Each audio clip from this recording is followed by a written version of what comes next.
Hey, what's up? Welcome back dito sa ating channel dito sa Mobs TV. Alright, so tayo nagbabalik ulit mga babayan at ito pumuli ang inyong Kuya Mobs at ngayon igagawa na naman tayo ng isang reaction video mga kababayan at ngayon ay pag-uusapan natin mga kababayan ang di umano'y basurang ugali ng ating Vice President Duterte, no? Yan. Umani po yan ng batikos, no? Matapos yung banatan itong si Congressman na Benny Abante, no? Doon po sa kanilang political rally dyan po sa Maynila, mga kababayan, no? No, grabe, no? Sinasabi nga nila dito na ito daw pong pag-uugali ni VP Sara Duterte, no? Ay isang basurang ugali, mga kababayan. No, makikita natin no na talagang galit na galit no etong si VP Sara dito kay Congressman Benny Abante, no. Bakit nga ba siya galit mga babayan?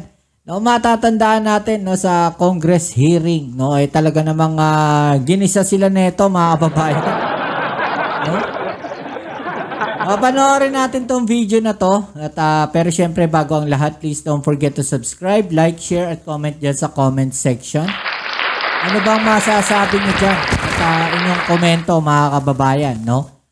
Basura nga ba ang ugali ng ating Vice President Sara Duterte? Kasi yun yung sinasabi dito mga kababayan, no, na ito nga daw pong ugali no, ng ating Vice President Sara Duterte. No, basura daw po. Alam niyo, pumunta siya dyan sa Manila, mga kababayan. Nakikita ko lang, no? Napansin ko lang, mga kababayan, na yung pagpunta niya dyan, no, parang hindi campaign alam niyo, itong ganitong klase po ng kampanya o campaign, mga kababayan, ay isang klase po ng parang strategy ng mga trapo politics, mga kababayan. Hindi. Bakit natin nasabi na trapo politics, no? Kasi, maalala ninyo, dati pa, no, noon pa, no, yung mga klase na mga ganitong mga banat, mga babayan, yan po no yung strategy o ginagamit ng mga tinatawag nila dati na mga trapo politics dahil wala silang ibang ginawa, mga babayan, na kundi manira lang no ng kanilang mga kalaban sa politika. Kaya po sila tinatawag na trapo politics. So hindi ko sinasabi na etong si VP Sara Duterte ay isang trapo politician, no? Ang sinasabi ko po yung ang pinupuna natin dito is yung strategy na ginagamit nila. Hindi ko alam kung sino yung may pakananong ganitong klaseng banat o yung ganitong klaseng strategy, no? Pero kasi ganyan-ganyan po yun dati. No, pagka tinatawag natin mga trapo politics, no, yung mga puro siraan na lang, 'di ba? Sisiraan mo yung mga kalaban, 'di ba? Sabi nga nung mga ibang nababasa natin sa mga comment section. No, hindi siya pumunta diyan para suportahan, no, etong si Isko Moreno sa Manila, bagkos para batikusin o banatan, no, etong si Congressman na Benny Abante. Diba? So alamin natin yung mga babayan at ito, panoorin natin itong video na to kung ano nga ba yung kanyang mga sinabi dito no, ni VP Sara Duterte. Ano nga ba distrito ito? Sino nga ba congressman natin? Grabe no, imagine ninyo kung hindi mo babanatan ng tao, no, bakit merong picture dito sa likod? No? At ganyan pa yung ginamit na picture. Diba? Hindi naman kailan na si kung di ako nagkakamali correct me if I'm wrong, si Congressman Benny Abante to. Diba? Pambabastos yan. No? Pambabalahura yan doon sa tao. Hindi na tama yan. Diba? Kung gusto nyong respetuhin kayo, no? Kung gusto nyong igalang kayo, respetuhin nyo rin yung tao at doon pa sa mismong baluarte niya. Alam nyo, kasiraan to no, kay Yorme sa lineup nila, imbis na makatulong to. Mga babayan, maraming madidismaya dahil sa ginawang ganito. Di ba? Paano kung ayaw ng mga botante no, na merong ganito? No, na ganitong klaseng rally, political rally. Di ba? Paano kung ang gusto lang nila is si Yorme at ayaw nila itong si VP Sara Duterte? Diba? Paano kung gusto nila si Benny Abante at ayaw nila yung ini-endorse nilang congressman? Diba? So kasiraan to kay Yorme. Lalo't binalahura nila yung si Congressman Benny Abante rito. Diba? Malaking kabastusan to. No, para sa akin hindi dapat to ginagawa ng isang vice presidente, no, ng ating Vice President Sara Duterte, no. Kung dapat hindi niya ginawa yung ganito, no. Ito para sa akin lang, opinion ko lang to, mga kababayan, no. Tuloy natin. Anong tawag sa ganitong tao, mga anak? Walang? Oh. Diba? Parang dinidiktahan niya yung tao. Diba? Iba yung unang sagot ng tao eh. Tapos binigyan niya ng parang dinidiktahan niya, no? Walang, syempre, alam na ng tao kung ano yung isasagot nila. 'Di ba? Parang dinidiktahan niya na, eto sabihin ninyo. Parang ganoon, no, yung pagkakaintindi ko dito sa video na to, mga kababayan, which is para sa akin medyo hindi ata tama, no, para sa isang political rally na ang nagsasalita ay vice presidente ng Pilipinas. Diba? Imbis na makatulong to, mga kababayan, ito ay makakasira pa sa kanilang kampanya. No, posibleng hindi pa manalo itong si Yorme dahil po sa ganyan. Diba? Iyan ay kagaya na sinasabi natin.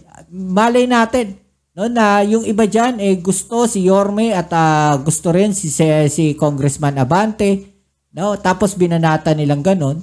No? So, kung magagalit yung mga supporters ni Congressman Abante, mga kababayan, doon sa ginawa na to ni VP Sara Duterte, magagalit din yan kay Yorme. At lahat yang mga yung mga nandiyan dyan na supporter, no, ni Congressman Benny Abante, no, at kung tatakbo si VP Sara Duterte ng pagkapangulo sa 2028, posibleng hindi siya iboto niyan. No? Posibleng yan pa yung kanyang maging dahilan ng pagkatalo sa Manila o sa distrito na yon. Di ba? So, may mga consequences yan. Di ba? Klaro yan, ha? At kanino siya walang respeto? Sa inyo. Sa inyo siya walang respeto. Paano natin nasabi na doon sa mga tao na walang respeto, si Congressman Abante na sa kanila walang respeto? 'Di ba? So paano nasabi? No, parang ang lumabas lang dito, sinabi lang, no, ni VP Sara Duterte na sa kanila walang respeto. So parang pinapalabas, no, na parang pinapalabas nila na ganun yung ugali, no, ni Congressman Benny Abante. Paano kung hindi? 'Di ba? At si Congressman Abante ay nire-respeto niya yung mga constituent niya doon sa kanilang presinto, 'di ba? Doon sa kanilang distrito.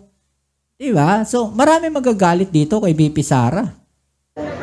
Ayan, mga kababayan, no. At dito sa isang video, mga kababayan, makikita natin kung paano siya, no, binanatan, no, ng anak ni Congressman Abante, no, sinupalpal etong si VP Sara Duterte. Netong ni Attorney Princess Abante, mga kababayan, no. Panoorin din natin tong video na to kung paano siya nilapastangan nito, mga kababayan. No? Grabe. Ito talagang parang rektahan to, mga kababayan, no? Real talkan to. Ay hindi kayang takpan ng inyong paninira ang kakulangan nyo sa serbisyo dito sa ating distrito. Oh. Hindi pa sila doon natigil. Naghanap pa ng dayo. Naghanap pa ng dayo. Ganap ng kakampi, no? Kala mo liga? May hugot? Ulit ako. Kumbaga sana may import pa, Kumbaga kumuha sila nang may sasama nila na akala nila makakatulong sa kanilang kampanya. No, pero hindi nila akalain na ganun yung mangyayari. 'Di ba? So ngayon mag-50-50 ka, mag-iisip. No, ito nga si Yorme. No, nakatulong ba yung pagsama ni VP Sara Duterte o parang lalo tayong tumagilid? 'Di ba? Parang naging alanganin pa tayo din dahil binanata ni ni VP Sara si Congressman Abante, parang nako po, dali tayo. Diba? Pwedeng ganun Pwedeng ganun mangyari Imbis makakuha sila ng boto, hindi na sila makakakuha ng boto niyan. Tatayo ka dito sa aming lungsod tatayo ka sa aming distrito. Wala ka naman na ambag sa mga buhay ng aming mga kadistrito. Oh, grabe. Real talk yun, mga tol. Wala kang naiambag doon sa distrito na yon. No, dahil ang nandiyan dyan, yung Congressman Abante nila, no, ang mas may naitulong sa kanila kesa sa'yo. Parang ganun sinasabi nila, no, kesa kay VP Sara Duterte. No, na wala kang naiambag dito, VP Sara Duterte. Parang ganun ba? Yung kanila sinasabi. Grabe real talk yan Para bastusin! Para siraan! Para bastusin! Para siraan! Ang aming congressman naglilingkod ng tapat at totoo na walang pinipiling panahon! No. At para sa mga tao na hinayaan sa kanilang entablado tumayo ang isang bastos at walang respeto, tama lang na hindi ka naging presidente ng Pilipinas. Grabe yun, no? Grabe yung banat doon, no? Kay Yorme siguro, yung tirada na yun, maababayan, no? Dahil lang tumatakbo na presidente ng Pilipinas last time, no, na national election, ay etong si Yorme. No, at sinasabi dito ni Attorney Princess Abante na tama lang na hindi ka naging presidente dahil hinayaan mo yung mga ganyang klaseng tao na mga bastos na tumayo sa entablado. Grabe. So yun sinasabi natin, yung backlash, no, diyan kay Yorme sa pagsama niya, no, dito kay VP Sara Duterte sa kanilang campaign rally. Diba? Imbis na makatulong, parang napasama pa lalo. No? Yun ang masaklap dun. Parang nga sinasabi natin, no, doon sa may mga lagi tayong sinasabi minsan, hindi ka na nga nakatulong, pinagmalaki mo pa. No? Parang napaisip siguro si Yorme rito. Ako po, no, alanganin tayo, tagilin tayo doon. Ano masasabi niyo dyan, mga kababayan? I-comment niyo sa ibaba yung mga opinion at atin yung pag-usapan, alright? So yan muli, kita-kits tayo sa ating next video upload. Ito ang inyong Kuya Mobs sa Mobs TV. Peace. I'm out.